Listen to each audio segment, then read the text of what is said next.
بسم اللہ الرحمن الرحیم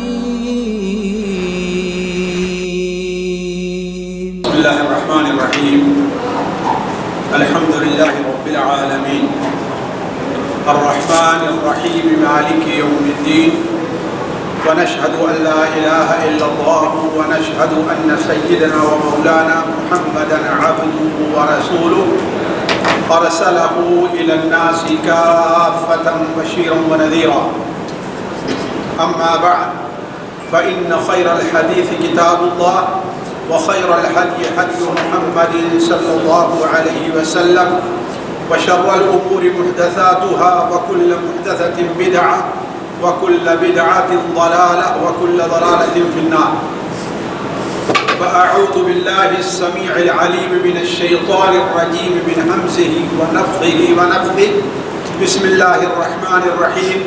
لقد من الله على المؤمنين إذ بعث فيهم رسولا من أنفسهم يتلو عليهم آياته ويزكيهم ويعلمهم الكتاب والحكمة وإن كانوا من قبل لفي ضلال مبين. سبحانك لا علم لنا إلا ما علمتنا إنك أنت العليم الحكيم. رب اشرح لي صدري ويسر لي أمري واحلل عقدة من لساني يفقهوا قولي واحلل عقدة من لساني يفقهوا قولي. عزیز ساتھیوں اور پیارے بھائیوں، یہ ربیع الاول کا مہینہ آج سے اس کی ابتدا ہو چکی ہے. ربیع الاول 1443 ہجری. یہ مبارک مہینہ، اس کی ایک خصوصیت یہ ہے کہ عام روایات کے مطابق اس مہینے کی 9 یا 12 تاریخ کو نبی کریم صلی اللہ علیہ وسلم جو اس دنیا میں رحمت للعالمین بن کر کے آئے تھے، آپ صلی اللہ علیہ وسلم کی پیدائش ہے. اس لیے بہت سے لوگ اس مبارک مہینے کو عید کا مہینہ قرار دیتے ہیں، جو شرعی طور پر قطعاً قابل قبول نہیں ہے. کیوں؟ اس لیے کہ نبی کریم صلی اللہ علیہ وسلم کی جہاں اس مبارک مہینے میں پیدائش بتلائی جاتی ہے، وہی اس مہینے میں اور تقریباً اسی تاریخ کو نبی کریم صلی اللہ علیہ وسلم کی وفات بھی مذکور ہے. یہ امت کی بدقسمتی ہے یا امت مسلمہ کے صحیح رخ میں ایک عجیب سا موڑ آ گیا ہے کہ نبی کریم صلی اللہ علیہ وسلم کی بعثت کا مقصد کیا ہے. آپ صلی اللہ علیہ وسلم اس دنیا میں کن چیزوں کو پورا کرنے کے لیے آپ کی بعثت ہوئی تھی، آپ تشریف لے آئے تھے، ان کو تو چھوڑ دیا جائے، ان کی طرف کوئی توجہ نہ کی جائے، اور اس کے برخلاف وہ چیزیں جسے مٹانے کے لیے نبی کریم صلی اللہ علیہ وسلم تشریف لے آئے تھے، اسے اس امت کے اندر ایجاد کیا جائے. نبی کریم صلی اللہ علیہ وسلم اپنی نبوی زندگی کے 13 سالوں میں اور آپ صلی اللہ علیہ وسلم کی وفات کے بعد 100 سال تک صحابہ کرام رضوان اللہ علیہم اجمعین، اور اس کے بعد تابعین اور اس کے بعد تبع تابعین رضوان اللہ علیہم اجمعین نے آپ صلی اللہ علیہ وسلم کے بعثت کو جن لوگوں نے ہم سے اچھا اور بہت اچھا سمجھا تھا، ان لوگوں نے کبھی ایسا کام نہیں کیا جو آج ہمارے اندر پائی جا رہی، بلکہ وہ لوگ، ان کی یہ کوشش رہی ہے کہ نبی کریم صلی اللہ علیہ وسلم کی بعثت کا مقصد کیا ہے، یا آپ نئی تعبیر میں کہہ لیجئے کہ یہ ربیع الاول کا مہینہ آیا تو ہمیں کیا پیغام دے رہا ہے. اس سے وہ لوگ مکمل طور پر واقف تھے اور اسے عمل ادا کیا کرتے تھے. میں تفصیل میں نہ جا کر کے صرف وہ آیت جو ہم نے آپ کے سامنے ابھی خطبے میں تلاوت کی ہے جس میں نبی کریم صلی اللہ علیہ وسلم کی بعثت کا اصل مقصد بیان کیا گیا ہے، یا آپ کی بعثت کے جو اہم مقاصد ہیں وہ بیان کیے گئے ہیں۔ ہمیں اس پر توجہ دینے کی ضرورت ہے، اور یہی وہ پیغام ہے جس مبارک مہینے میں اگر کہہ لیجیے مبارک ہے تو، ورنہ جس چیز کو شریعت مبارک نہ قرار دے ہمیں اسے مبارک قرار دینے کا حق حاصل نہیں ہے۔ جس چیز کو اللہ کے رسول صلی اللہ علیہ وسلم اپنی زبان مبارک سے مبارک نہ کہیں، اسے برکت والا مہینہ نہ بتلائیں، تو ہمیں بھی کوئی اختیار نہیں ہے کہ ہم اس مہینے کو مبارک برکت والا مہینہ قرار دیں۔ اللہ تبارک و تعالیٰ کے یہ جتنے دن ہیں سارے کے سارے ہی برکتوں والے ہیں۔ کب؟ جب وہ کام کیے جائیں جن کاموں سے اللہ تبارک و تعالیٰ راضی ہوگا۔ وہ مہینہ ربیع الاول کا ہے، صفر کا ہے، رجب کا ہے، جو کچھ بھی ہے، اگر وہ مہینہ ان مہینوں میں سے نہیں ہے جن کی برکت کا ذکر اللہ کے رسول نے فرمایا ہے یا اللہ نے اسے برکت قرار دیا ہے، تو دیگر مہینے کی اصل برکت یہ ہے کہ اس مبارک مہینے میں ہم برکت والا کام کریں تب وہ باعث برکت ہوگا، ورنہ برکت والا نہیں ہوگا۔ تو اللہ کے رسول صلی اللہ علیہ وسلم کی بعثت کا جو مقصد بیان کیا گیا ہے وہ اس آیت کے اندر بہت واضح ہے جو ہم نے آپ کے سامنے تلاوت کی۔ یہ آیت جو ہم نے آپ کے سامنے تلاوت کی ہے معمولی رد و بدل کے ساتھ یہ قرآن مجید میں 4 جگہ وارد ہے۔ سورہ بقرہ میں 2 جگہ ہے، سورہ آل عمران میں ہے، اور سورہ الجمعہ کے اندر ہے۔ یہ 4 جگہ الفاظ کے ہیر پھیر کے ساتھ وارد ہے۔ سب سے پہلی جگہ جو وارد ہے وہ حضرت ابراہیم علیہ السلام کی دعا کے طور پر ہے۔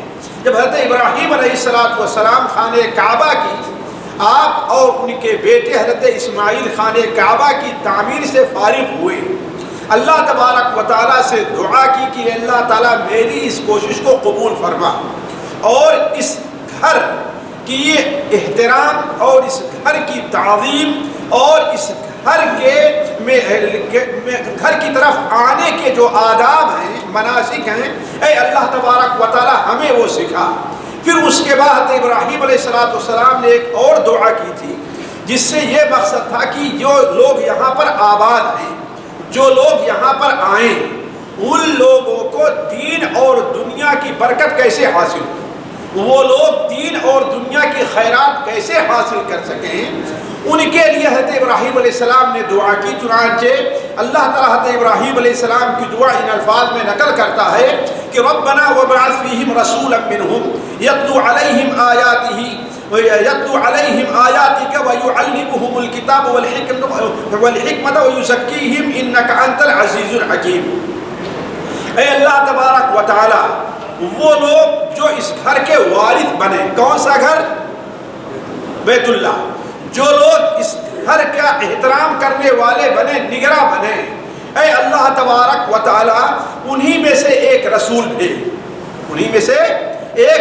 بھیج جو ان کے سامنے تیری آیتوں کی تلاوت کرے، کتاب اور حکمت کی انہیں تعلیم دے، وَيُزَكِّيهِمْ اور ان کا تزکیہ کرے، اِنَّكَ أَنْتَ الْعَزِيزُ الْحَكِيمُ اے اللہ تبارک و تعالیٰ تو غالب حکمت والا ہے۔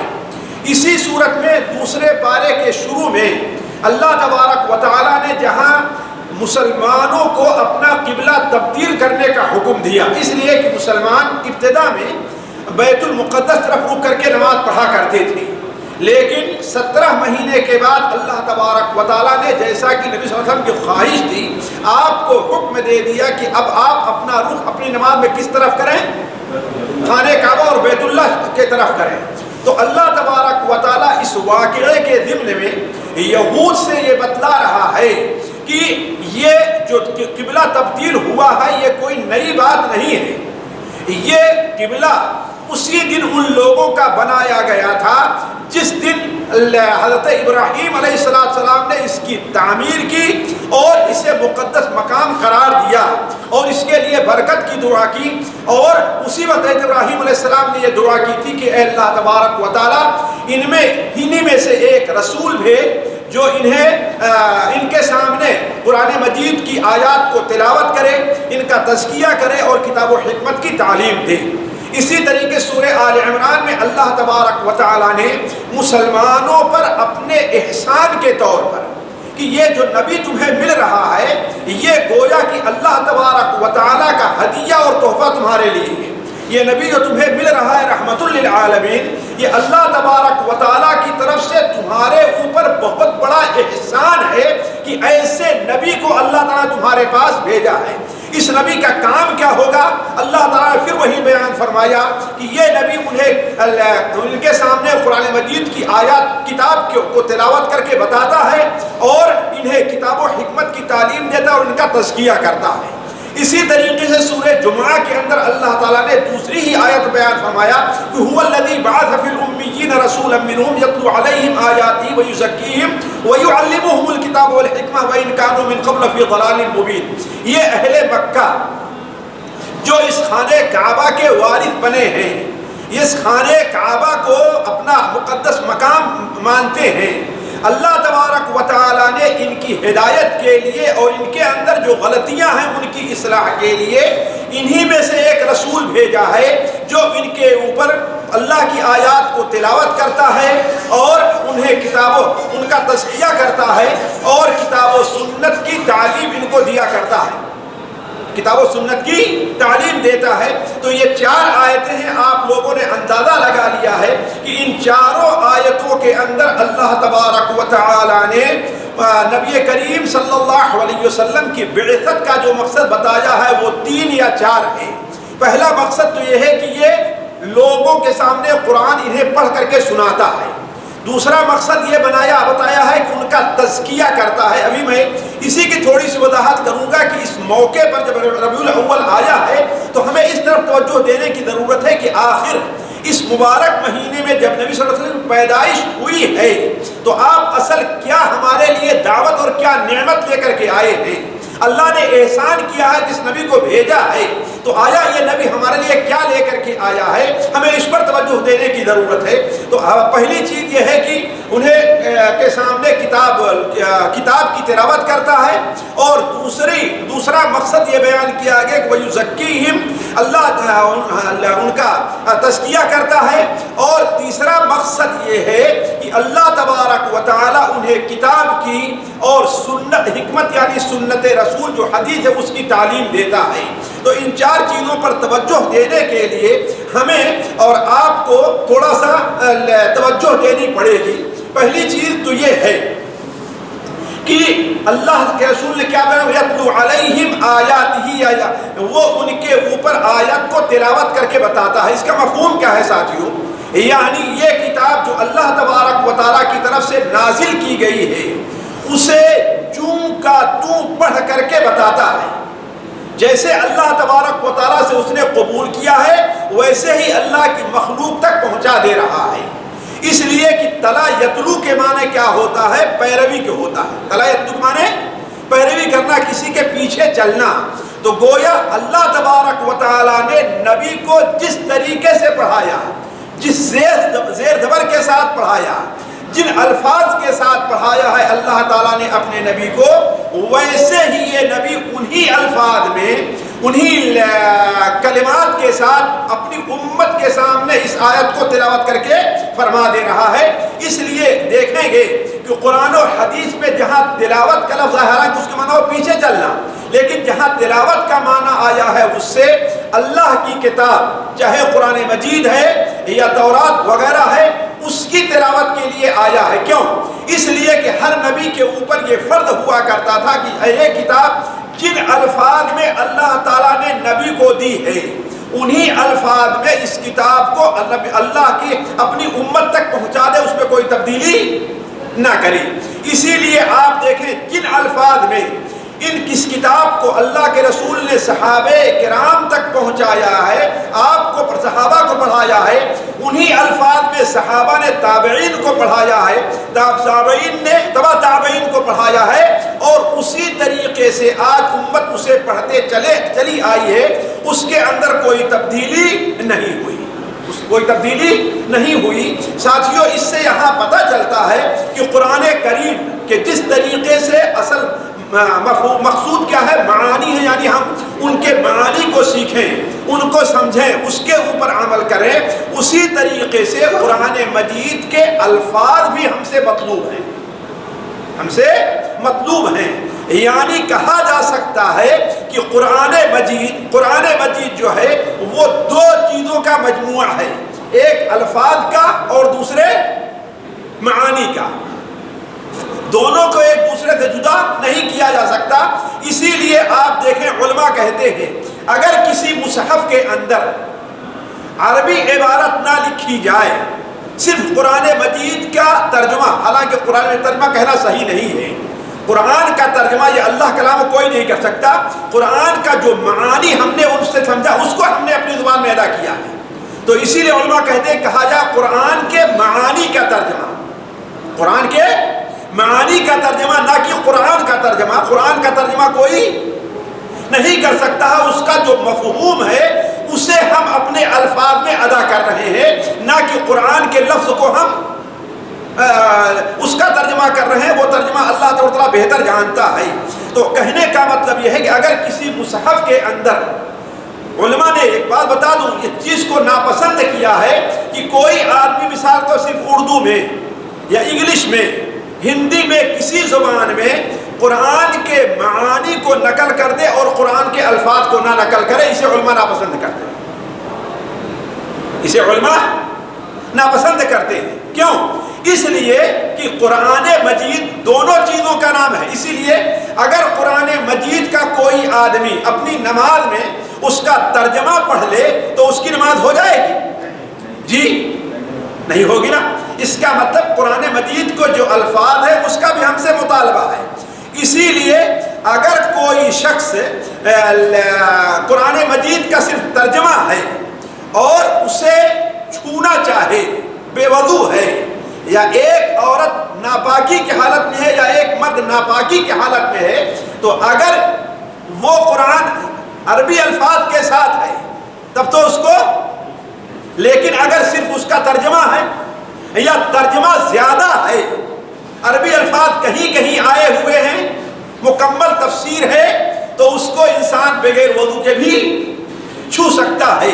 تو اس سے معلوم یہ ہوا کہ قرآن مجید کا جو مطلوب ہے، جو اللہ کے رسول نے سکھایا ہے، وہاں قرآن مجید کے حروف بھی ہیں اور قرآن مجید کے اس کے حروف کے معانی یا جو ترجمہ کیا گیا ہے وہ چیز موجود ہیں۔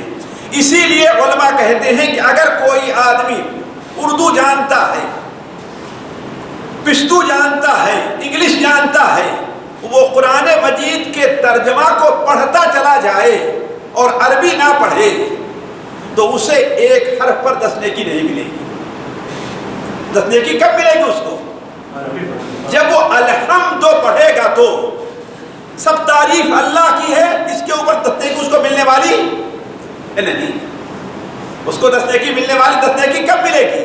جب وہ پڑھے گا الحمد الف لام میم۔ اگر اس کا صرف ترجمہ پڑھتے، اسی لیے اگر کوئی شخص قرآن مجید کو صرف اپنی نظروں سے دیکھتے جائے اور اس کا مطالعہ کرتے جائے، ایک کتاب کا مطالعہ کرتا ہے، تو اسے قرآن مجید کی تلاوت کا ثواب نہیں ملے گا، اس لیے کہ وہ پڑھنا تلاوت کرنا نہیں ہے۔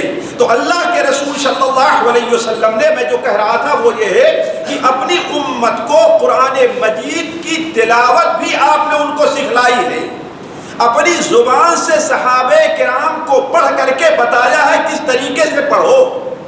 صحیح بخاری اور صحیح مسلم میں شقیق ابن سلمہ رحمہ اللہ بیان کرتے ہیں کہ ایک بار حضرت عبداللہ ابن مسعود رضی اللہ تعالیٰ عنہ نے ہمیں خطبہ دیا اور خطبے کے اندر بیان فرمایا کہ ہم نے اللہ کے رسول صلی اللہ علیہ وسلم کی زبان مبارک سے ڈائریکٹ آپ سے ہم نے 70 سے زیادہ سورتیں یاد کی ہیں۔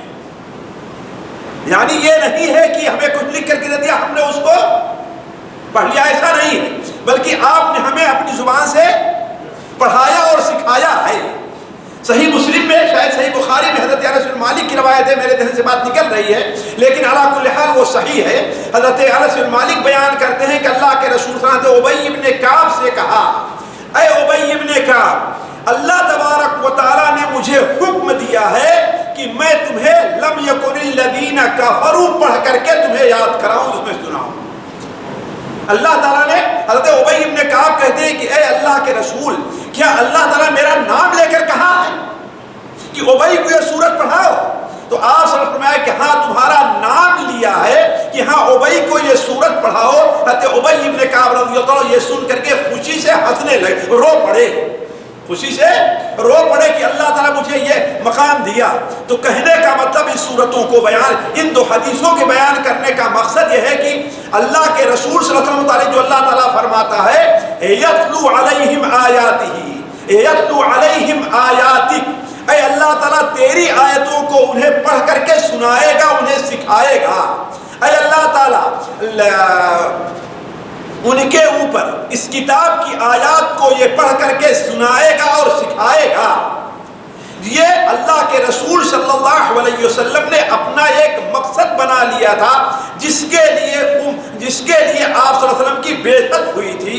یہاں میرے کہنے کا مقصد یہ ہے کہ ہمیں اور آپ کو چاہیے کہ ہم یہ ربیع الاول کے موقع پر جلسے جلوس عید اور یہ وہ منانے کے بجائے اگر ہم ایسا کیمپ بناتے، ایسی مجلسیں ہم قائم کرتے جن میں ان لوگوں کو جو لوگ قرآن مجید پڑھنا نہیں جانتے، تلاوت کرنا نہیں جانتے ہیں، اگر ہم انہیں سکھاتے تو کم سے کم یہ کہا جاتا کہ ہاں ربیع الاول کا جو پیغام ہے یا نبی صلی اللہ علیہ وسلم جو مقصد اس دنیا میں آپ کو جو مقصد دے کر کے بھیجا گیا تھا، ہم لوگ اس کے اوپر عمل کرنے کی کوشش کر رہے ہیں۔ جس طریقے سے آپ صلی اللہ علیہ وسلم نے ایسا کیا اور خود آپ صلی اللہ علیہ وسلم کے یہ تعلیم ہی کا نتیجہ تھا کہ صحابہ کرام میں بکثرت حفاظ موجود تھے۔ یعنی اگر صرف ان کا ذکر کیا جائے جن کے بارے میں صراحت کے ساتھ آتا ہے کہ قرآن مجید کو انہوں نے حفظ کیا تھا تو یہ فہرست بہت لمبی ہو جائے گی۔ یہی اندازہ لگائیں کہ ابتدائی مدینہ منورہ کے ابتدائی ایام میں تیسری یا چوتھی ہجری کے اندر جب بئر معونہ کا واقعہ پیش آیا ہے تو اس میں 70 ایسے صحابی، کتنے ساتھیوں؟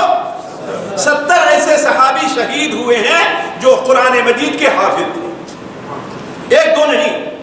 یہ میں اپنی طرف نہیں کر رہا ہوں، یہ صحیح بخاری وغیرہ بھی آپ لوگ دیکھ سکتے ہیں کہ ان کا نام ہی قرہ تھا اور اس زمانے میں قارئ کہا جاتا تھا اس کو جو قرآن مجید کا حافظ ہو۔ آج کی اصطلاح نہیں جو قارئ کے لیے ہم لوگ قاری کی اصطلاح بولتے ہیں، اس زمانے میں قارئ بول کر قرآن مجید کے حافظ بلا دیا جاتا تھا۔ اسی لیے بہت سے علماء کے بارے میں جب آتا ہے کہ ان کی عمر 10 سال کی تھی کہ قرآن پڑھ لیا انہوں نے، ان کی عمر 9 سال کی تھی قرآن پڑھ لیا، ان کے عمر 12 سال کی تھی کہ قرآن پڑھ لیا، تو اس سے مراد کیا ہے؟ قرآن مجید کو یاد کرنا اور اس کے معنی کو سمجھنا ہے، نہ کہ صرف قرآن مجید کی تلاوت ہے۔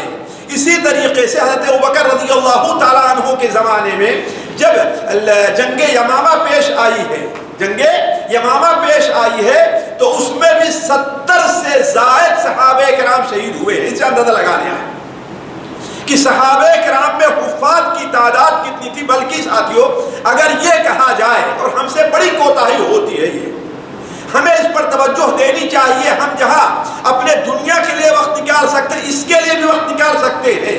آج ہم میں سے کتنے ایسے بھائی ہیں کہ آج بچپن میں اگر انہیں 10 سورتیں یاد تھیں تو وہی رہ گئی ہیں، 11 سورت نہیں ہو پائی ہے۔ ہم نے اپنے مدرسے کے اندر اسکول میں یا اپنے حافظ جی کے پاس اگر ہم نے 15-20 سورتیں یاد کر لی ہیں تو اس سے آگے ہم نہیں بڑھ پائے ہیں۔ یہ بہت بڑی کوتاہی ہے۔ اس کا 2 نقصان ہے ساتھیوں۔ ایک نقصان تو یہ ہے کہ اصل قرآن مجید کے نزول کا مقصد کیا ہے کہ اسے یاد کیا جائے، اسے یاد کیا جائے، اور لکھوایا اس لیے گیا ہے تاکہ اس کی حفاظت رہے اچھی طریقے سے، ورنہ اصل کیا ہے؟ قرآن مجید کو یاد کرنا ہے۔ بل هو آیات بینات فی صدور الذین اوتوا العلم، بلکہ یہ آیات بینات ہیں جنہیں علم دیا گیا ہے، ان کے سینوں میں یہ کتاب محفوظ ہے۔ یہ اصل قرآن مجید کا مقصد ہے۔ دوسری چیز یہ ہے کہ اللہ تبارک و تعالیٰ نے جنت کے اندر سیڑھیاں بنائی ہیں، اور وہ سیڑھیاں اتنی سیڑھیاں ہیں جتنی آیات قرآن مجید کی ہیں، یعنی گویا 6000 سے زائد سیڑھیاں ہیں۔ اس لیے قرآن مجید کی آیات سے متعلق علماء کا اتفاق ہے کہ وہ 6000 سے زائد ہیں. کوئی 6014 کہتا ہے، کوئی 6007 کہتا ہے، کوئی 6000.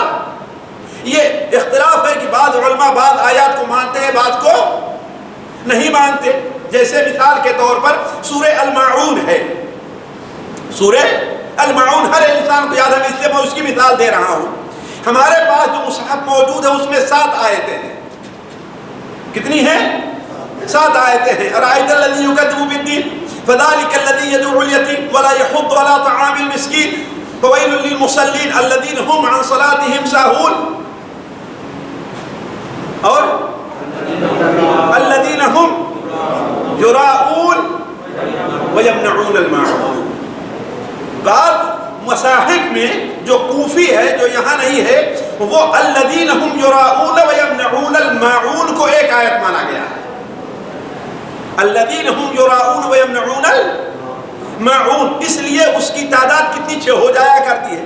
تو اس طریقے سے بعض آیات کے اندر فرق ہے، بعض آیات میں فرق ہے. تو کہنے کا مطلب یہ ہے کہ کم سے کم علماء کے نزدیک 6000 سے تک تو آیات ہے نا.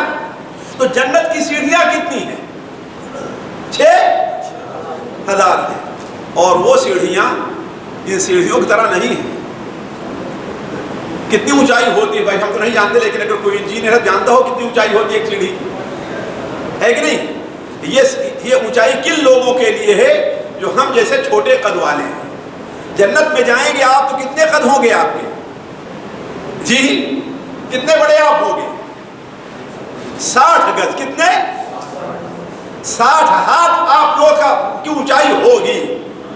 60 ذراع ہے نا، 60 ہاتھ. وہ بھی ہمارا آپ کا ہاتھ ہے، آدم علیہ السلام کا ہاتھ ہے.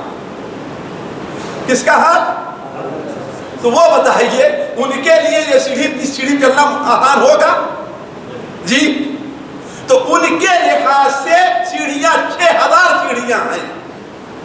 اور جو آدمی جتنا قرآن یاد کیے رہے گا اس کو اتنی سیڑھیوں پر اونچا مقام ملے گا. ساتھ ذرا سوچیں آپ، یہ کس پر ملنے والا ہے؟ یقال لصاحب القرآن، سنن ابو داؤد وغیرہ میں روایت ہے، اقرأ ورتقِ ورتل كما كنت ترتل في الدنيا.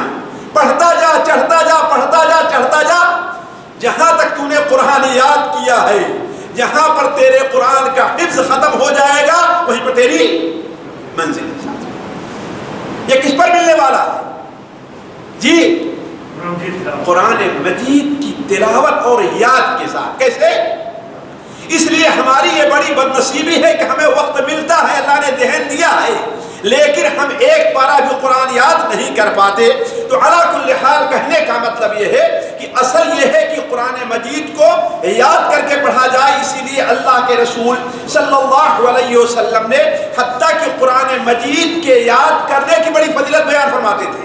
چنانچہ آپ صلی اللہ علیہ وسلم کی حدیث جو صحیح بخاری اور مسلم حضرت عائشہ رضی اللہ عنہ مروی ہے کہ آپ نے بیان فرمایا مثل الذی یقرأ القرآن وهو حافظ، جو اس کی مثال جو قرآن مجید کو پڑھتا ہے اور وہ قرآن مجید کا حافظ ہے، تو قیامت کے دن اسے مع السفرۃ الکرام البررہ، عزت والے شریف اور بزرگ فرشتوں کے ساتھ اس کو رکھا جائے گا. اسی لیے دیکھیں اللہ کے رسول صلی اللہ علیہ وسلم کا جو ہے، آپ صلی اللہ علیہ وسلم کا یہ اہتمام تھا کہ آپ کے زمانے میں اور آپ کے بعد سے علماء قرآن کو یاد کرنے پر توجہ دیتے رہے ہیں. اور یہ فضیلت دنیا کی کسی کتاب کو حاصل نہیں ہے. دنیا کا شاید ہی کوئی گاؤں ہو ساتھیوں جہاں پر قرآن مجید کا حافظ نہ پایا جاتا. آج قرآن مجید کے یہ مصحف کے سارے نسخے بھی جلا دیے جائیں پھر بھی قرآن مجید ضائع نہیں ہو سکتا ہے، بلکہ بسا اوقات حفظ جو ہوا کرتا ہے اس سے مضبوط رہا کرتا ہے. اس میں جو بعض غلطیاں لکھنے کی ہو جایا کرتی ہیں اس کی تصحیح کہاں سے کی جاتی ہے؟ جی حفظ سے کی جاتی ہے. حتیٰ کہ تعجب یہ دیکھیے دنیا کی کسی کتاب کی مثال نہیں دی جا سکتی. ایک بچہ ہے جو 8 سال کا 9 سال کا ہے اور اس کی زبان بھی عربی نہیں ہے، اس کی زبان بھی عربی نہیں ہے. عرب لوگوں سے بہتر قرآن پڑھتا ہے اور بہتر یاد کر لیتا ہے کہ نہیں؟ یہ اللہ تبارک و تعالیٰ کا معجزہ ہے، ورنہ کسی کتاب کو حاصل نہیں ہے. یہ آج سے چند سال پہلے، یہ 1420 کی دہائی میں ساتھیوں دبئی کے اندر، پوری دنیا کے اندر حفاظ کا مقابلہ ہوا ہے. دنیا کے حافظ آئے ہیں. سب سے پہلی پوزیشن جس بچے نے لی ہے اس کی عمر صرف 12 سال کی تھی. ساتھیوں قرآن کے حفظ کی اور قرآن کے تجوید کی، دونوں کی، حفظ کی اور تجوید کی. کتنی عمر تھی اس کی؟ اور وہ عربی نہیں تھا، ہمارے پاکستان ہندوستان کا رہنے والا بھی نہیں تھا جہاں مدارس کی بھرمار ہے قرآن حفظ کرنے کے لیے. ان ملکوں کا بھی نہیں تھا، بنگلہ دیش کا بھی نہیں تھا، انڈونیشیا کا بھی نہیں تھا. وہ کہاں کا تھا؟ رشیا کا تھا، جہاں قرآن پڑھنے کے اوپر پابندی تھی. اگر کسی کے یہاں ایک مصحف مل جائے تو اس کی سزا قتل تھی. وہاں سے اس بچے نے یاد کیا اور ایسا یاد کیا، قرآن مجید کا ایک لفظ بھی نہیں سمجھتا تھا اس کا کیا معنی ہے، اور صرف 11 یا 12 سال کا ہے اور پوری دنیا میں اول نمبر لے کر کے آ رہا ہے. بڑا دلچسپ ہے اس کا قصہ، لیکن وقت نہیں کہ میں وہ آپ کے سامنے بیان کروں. علی کل حال کہنے کا مقصد یہ ہے کہ اللہ کے رسول صلی اللہ علیہ وسلم کی بعثت کا ایک مقصد کیا ہے؟ قرآن مجید کا پڑھنا اور پڑھانا ہے، اس کی تلاوت ہے. اسی لیے اللہ کے رسول صلی اللہ علیہ وسلم قرآن مجید کی تلاوت کس قدر کیا کرتے تھے، ذرا سوچیں گا. صرف صحیح مسلم کی ایک حدیث آپ کے سامنے رکھتا ہوں. حضرت حذیفہ رضی اللہ عنہ بیان فرماتے ہیں کہ ایک بار آپ صلی اللہ علیہ وسلم نماز کے لیے کھڑے ہوئے، رات کی نماز کے لیے، تو میں آپ کے پیچھے کھڑا ہو گیا.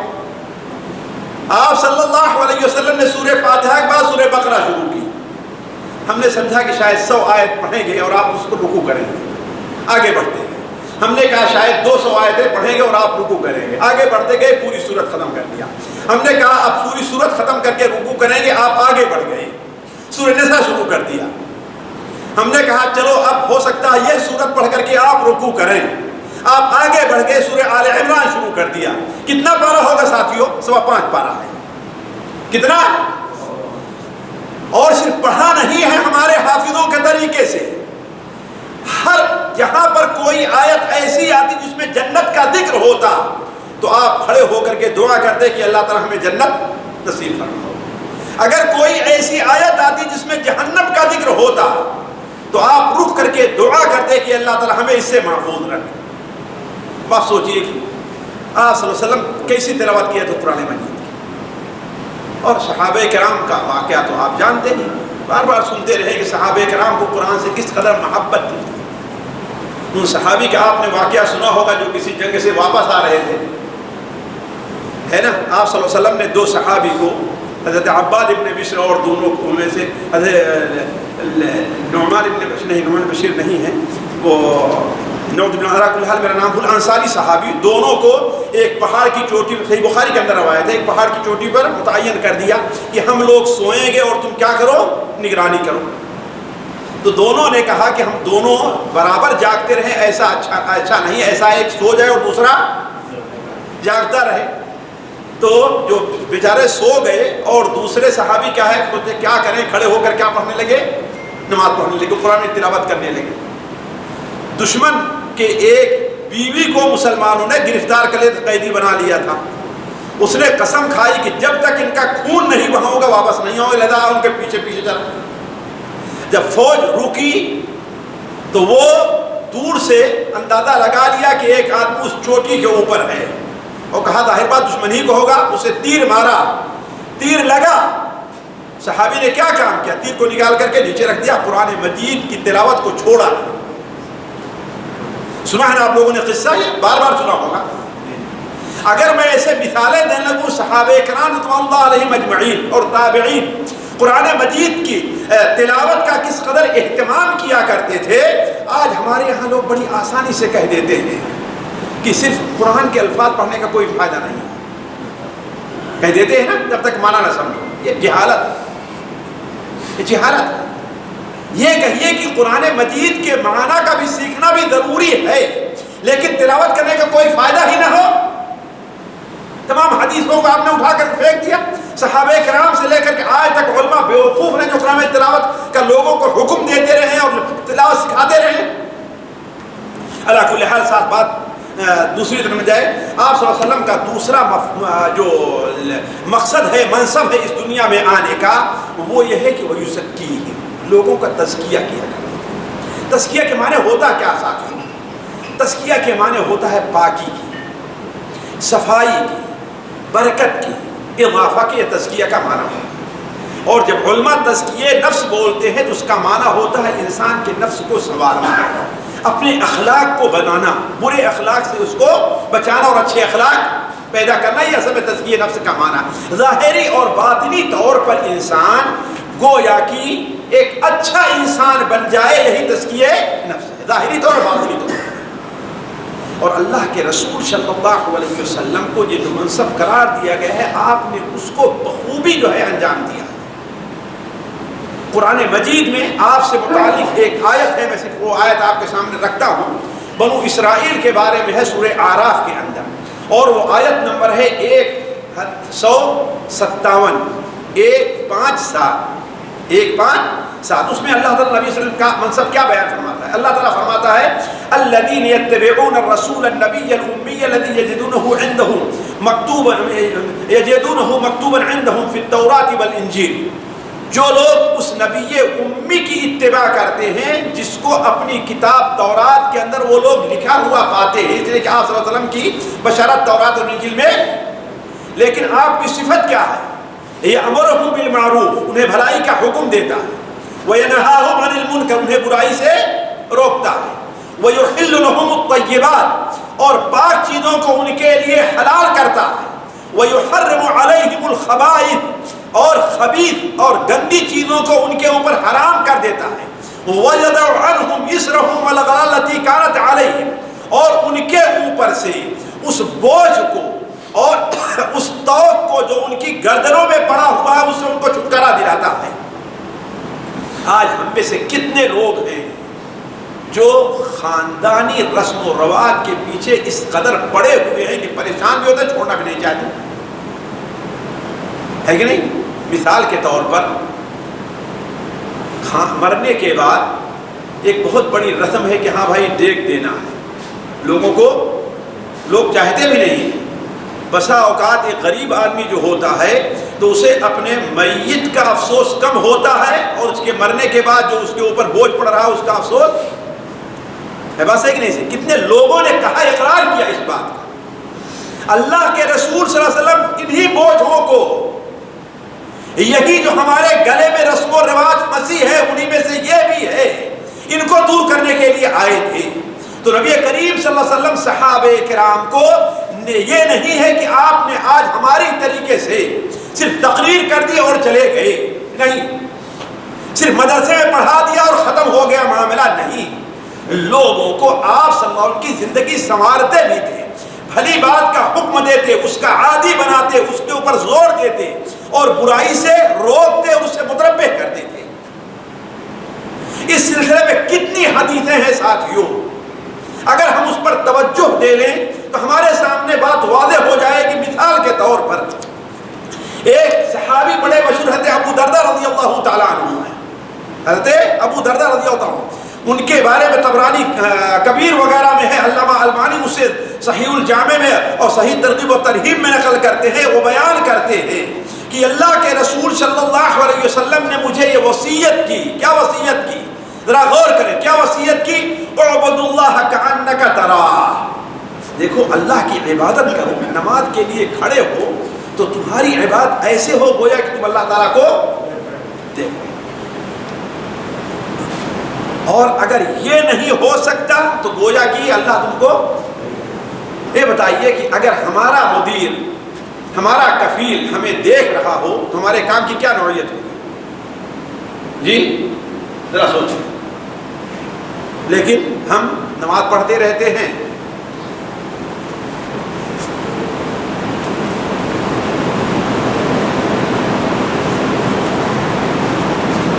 ہے بات صحیح نہیں صحیح؟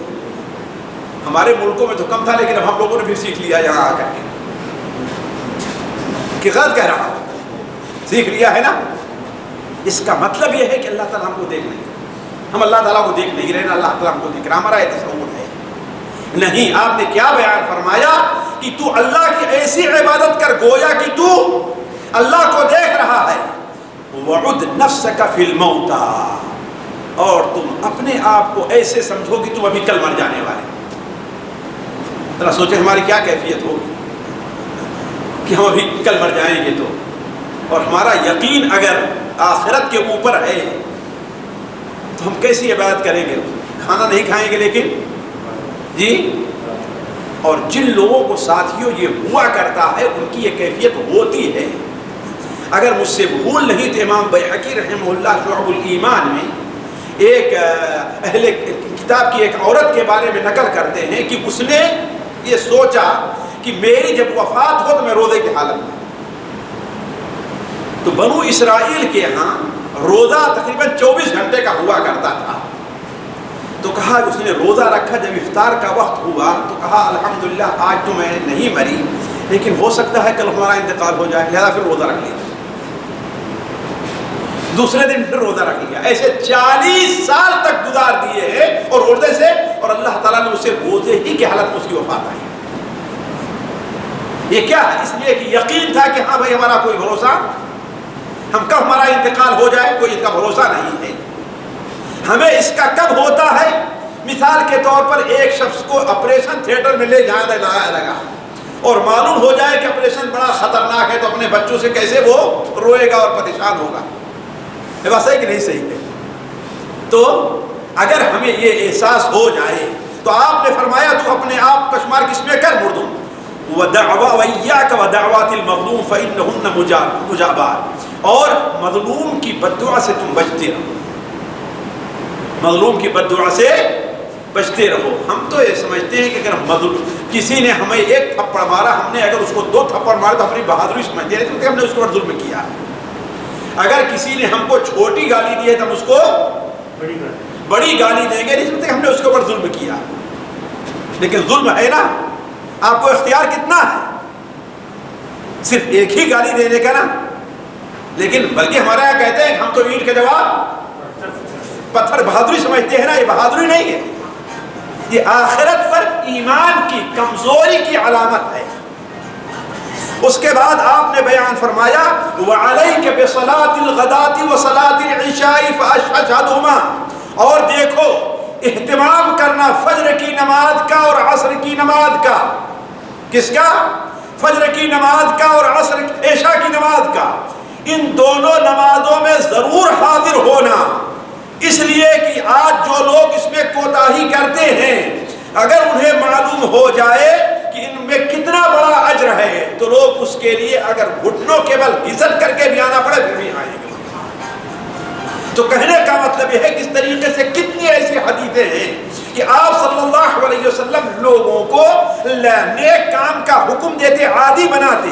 آپ صلی اللہ علیہ وسلم روز آنا حضرت علی اور فاطمہ کو تہجد کی نماز کے لیے جگاتے تھے، ان کا گھر دور تھا، آپ جا کر کے جگہ تہجد کے لیے اٹھا کرو، اور صحابہ کرام سے بسا اوقات عہد لیتے کہ تم یہ کام کرنا۔ حضرت ابو ہریرہ سے حضرت ابو دردہ کی، ان دونوں کی حدیثیں صحیح بخاری اور صحیح مسلم ان دونوں میں ہیں کہ آپ صلی اللہ علیہ وسلم نے ان سے یہ عہد لیا تھا کہ 3 کام تم ہرگز نہ چھوڑنا، اور تینوں واجب نہیں ہے ساتھیوں۔ پہلا کام تو یہ ہے کہ سونے سے پہلے وتر پڑھ لینا، کہیں وتر چھوٹے نہیں تمہاری، اور ہر مہینے 3 دن کا روزہ رکھنا، اور کم سے کم چاشت کی 2 رکعات نماز ضرور پڑھ لینا۔ اسی لیے حضرت ابو دردہ کہتے ہیں، سنن ابو داؤد کے اندر ہے، اب میں اس نمازوں ان تینوں کام کو نہ سفر میں چھوڑوں گا اور نہ ہی حضر میں برابر اس کو پڑھا کرتے تھے۔ تو کہنے کا مطلب یہ ہے کہ آپ صلی اللہ علیہ وسلم لوگوں کو نیک کام کا عادی بناتے، اس سے تزکیہ اور برے کام سے روکتے۔ مائی عائشہ رضی اللہ عنہا سنن ترمذی کے اندر ہے کہ ایک شخص اللہ کے رسول خدمت میں حاضر ہوتا اور کہتا ہے اے اللہ کے رسول صلی اللہ علیہ وسلم، میرے 2 غلام ہیں، نوکر ہیں، وہ میرے ساتھ جھوٹ بولتے ہیں، میرے ساتھ خیانت کرتے ہیں اور چوری کرتے ہیں، اس پر میں ان کو مارتا ہوں، گالیاں دیتا ہوں، تو یہ بتائیے کہ میرا معاملہ قیامت دن ان کے ساتھ کیسے ہوگا؟ آپ نے فرمایا قیامت کے دن اللہ تعالیٰ ایک طرف تمہاری سزا کو رکھے گا اور دوسری طرف ان کے جھوٹ دھوکے اور ان کی غلطیوں کو رکھے گا۔ اگر دونوں برابر ہو گئے تو تم تو چھوٹ جاؤ گے، اگر تمہاری مار تمہاری گالیاں زیادہ ہو گئی تو قیامت کے دن اللہ تعالیٰ ان کا بدلہ تم سے لے گا، اور ان کی خیانت، ان کی جھوٹ، ان کا دھوکہ تمہارے ساتھ زیادہ رہا تو تمہیں اس کا بدلہ دلوائے گا۔ یہ کہنا تھا کہ وہ صحابی کنارے بیٹھ کر کے رونا شروع کر دیے کہ وہاں کیسے فرصت مل پائے گی ہم کو۔ مائی عائشہ کہتی کہ اللہ کے رسول نے انہیں بلایا اور کہا کیا تم نے قرآن مجید میں نہیں پڑھا ہے وَنَضَعُ الْمَوَازِينَ الْقِسْطَ لِيَوْمِ الْقِيَامَةِ فَلَا تُظْلَمُ نَفْسٌ شَيْئًا وَإِنْ كَانَ مِثْقَالَ حَبَّةٍ مِّنْ خَرْدَلٍ أَتَيْنَا بِهَا وَكَفَىٰ بِنَا حَاسِبِينَ۔ قیامت کے دن ہم انصاف کا ترازو رکھیں گے، ہم انصاف کا ترازو رکھیں گے، اور اس دن کسی کے اوپر کچھ بھی ذرہ برابر ظلم نہ کیا جائے گا۔ اگر کسی نے رائی کے دانے کے برابر بھی اگر کوئی نیکی یا برائی کی ہے تو قیامت کے دن اس کا بدلہ اسے ملنے والا ہے، اللہ تعالیٰ حساب لینے کے لیے کافی ہے۔ تو اس نے کہا اے اللہ کے رسول صلی اللہ علیہ وسلم تب تو یہ بڑا مشکل مرحلہ ہے، میں ایسا کرتا ہوں کہ میں بغیر غلام کے رہ جاؤں گا، لیکن آخرت کا حساب میں نہیں برداشت کر سکتا، میں ان کو آزاد کر دے رہا ہوں۔ تو آپ صلی اللہ علیہ وسلم ایسے کتنی حدیثیں ہیں، لوگوں کو برائیوں سے روکتے تھے اور نیکیوں کا حکم دیا کرتے تھے۔ علی کل حال ساتھیو وقت زیادہ ہو گیا، میں صرف یہ بات کہہ کر کے بات ختم کرتا ہوں کہ آپ صلی اللہ علیہ وسلم کا جو تیسرا منصب بیان کیا گیا اس پر توجہ دینے کی ضرورت ہے، وہ یہ ہے کہ وَيُعَلِّمُهُمُ الْكِتَابَ وَالْحِكْمَةَ، وہ آپ یعنی آپ صلی اللہ علیہ وسلم لوگوں کو کتاب کی اور حکمت کی تعلیم دیتے تھے۔ ابھی آپ کہیں گے تو وہاں کتاب پڑھاتے تھے، اس کی تعلیم تو ہو گئی ہے نا، لیکن فرق ہے تلاوت میں، تلاوت سکھانے میں اور معنی سکھانے میں، دونوں میں فرق ہے۔ اللہ کے رسول صلی اللہ علیہ وسلم لوگوں کو قرآن مجید کی تلاوت بھی سکھاتے تھے اور لوگوں کو قرآن مجید کے جو حکمتیں ہیں ان کا جو مفہوم ہے وہ بھی بیان کرتے تھے۔ اگر کسی سے کوئی غلطی ہو جائے تو اس کی اصلاح کیا کرتے تھے۔ قرآن مجید میں جو چیز اگر مجمل بیان ہوئی ہے تو آپ اس کو تفصیل سے بیان کرتے تھے۔ قرآن مجید میں صرف یہ بیان ہے کہ نماز پڑھو، لیکن کئی وقت کی نماز پڑھنی ہے، کتنی رکعات پڑھنی ہے اور کیسے پڑھنی ہے، یہ کس نے بتایا؟ اللہ کے رسول صلی اللہ علیہ وسلم۔ اللہ تعالیٰ فرماتا ہے اقم الصلاۃ لدلوک الشمس الی غسق اللیل وقرآن الفجر ان قرآن الفجر کان مشہودا۔ اقم الصلاۃ لدلوک الشمس الی غسق اللیل، تم نماز قائم کرو سورج ڈھلنے سے لے کر کے رات کا ایک حصہ گزر جانے تک، ہے کہ نہیں؟ علماء کہتے ہیں اس میں ظہر بھی ہے، عصر بھی ہے، مغرب بھی ہے، عشاء بھی ہے۔ ان کا وقت کس نے بتایا ہے کہ ظہر کا وقت کتنا ہے، مغرب کا وقت کتنا ہے، عصر کا وقت کتنا ہے، عشاء کس نے بتایا ہے؟ اللہ کے رسول۔ کہاں سے سیکھے؟ وَيُعَلِّمُهُمُ الْكِتَابَ وَالْحِكْمَةَ، انہیں کتاب کی اور حکمت کی تعلیم دے رہا ہے، انہیں کتاب کی اور حکمت کی تعلیم دے رہا ہے۔ تو اللہ کے رسول صلی اللہ علیہ وسلم کا جو تیسرا منصب یا تیسرا چوتھا جو منصب ہے وہ یہ ہے کہ آپ صلی اللہ علیہ وسلم لوگوں کو کتاب صرف پڑھ کر کے سناتے ہی نہیں تھے۔ یہی سے معلوم ہوا ساتھیوں کہ قرآن مجید اگر کوئی آدمی بڑا پڑھا لکھا ہے اور یہ کہے کہ میں اچھی عربی جانتا ہوں، مجھے اردو ادب بہت اچھا معلوم ہے، لہذا ہم قرآن کو سمجھنے کے لیے کسی عالم کے محتاج نہیں ہے، کسی تفسیر کے محتاج نہیں ہے، تو وہ کیا ہے؟ دھوکہ۔ یہ کیا ہے؟ بھلا بتائیے وہ صحابہ کرام سے عربی جاننے والا ہوگا؟ نہیں ہو سکتا نا۔ صحابہ کرام سے بڑھ کر کے سمجھنے والا ہوگا، لیکن صحابہ کرام کو سکھاتا کون تھا؟ اللہ کے رسول سکھایا۔ بلکہ ایک تابعی حضرت حضرت عبداللہ ابن شخیر رحمہ اللہ ہیں، ان سے کسی نے کہا کہ آپ تو صرف جو ہے قرآن ہی پڑھ کر کے ہم کو بتلاتے ہیں اور کچھ بتاتے ہی نہیں۔ کہا اللہ کے بندے، ہم قرآن پڑھ کر کے اس کی تفسیر اسی طریقے سے کرتے ہیں جیسے صحابہ کرام سے ہم نے سنا اور صحابہ کرام اللہ کے رسول کو سنا تھا۔ تو کہنے کا مطلب ہے قرآن مجید کو نبی کریم صلی اللہ علیہ وسلم نے لوگوں کو قرآن مجید بھی سکھایا ہے اور قرآن مجید کے معنی اور مفہوم، اس کے مجمل کو واضح کیا، اس کے مطلق کو مقید کیا۔ اسی سب جو حدیثوں کی شکل موجود ہے یہ بھی آپ صلی اللہ علیہ وسلم کا منصب رہا ہے۔ تبھی تو آپ نے بیان تسمعون ویسمع منکم ویسمع مما یسمع منکم، جیسے سنن ابو داؤد کے اندر ہے، تم ہم سے سن رہے ہو اور تم سے تمہارے شاگرد سنیں گے اور تمہارے شاگردوں سے دوسرے لوگ سنیں گے۔ اس طریقے سے حدیث کے بیان کرنے کا سلسلہ چلتا رہے گا۔ علی کل حال ہمیں سوچنا چاہیے کہ نبی کریم صلی اللہ علیہ وسلم کے اس دنیا میں آنے کا مقصد کیا ہے، آپ کا اس دنیا میں آنے کے اللہ نے آپ پر کیا ذمہ داری رکھی ہے، ان ذمہ داریوں کو اپنانا اصل ہمارا فرض ہونا چاہیے۔ اور اس مبارک مہینے جس کو ہم نے عید کا مہینہ قرار دیا ہے اور ساری بدعتیں ہم کیا کرتے ہیں، ضرورت یہ ہے کہ ہم ان چیزوں کو لوگوں کے اندر عام کریں۔ اللہ تعالیٰ سے دعا ہے کہ اللہ تعالیٰ ہمیں ہر قسم کی برائیوں سے محفوظ رکھے۔ اللہ تعالیٰ ہمیں نبی کریم صلی اللہ علیہ وسلم کے مقام اور منصب کو پہچاننے کی توفیق عطا فرمائے۔ اللہ تعالیٰ ہمیں اور آپ کو آپ صلی اللہ علیہ وسلم کے طریقے پر لے کر چلے، ہم آپ صلی اللہ علیہ وسلم کی تاکہ سنتوں کو زندہ کریں۔ آپ صلی اللہ علیہ وسلم کے دین میں جو بدعتیں ایجاد ہیں اللہ تعالیٰ ہمیں اس سے بچنے اور اس کی اصلاح کی توفیق عطا فرمائے۔ والسلام علیکم ورحمۃ اللہ وبرکاتہ۔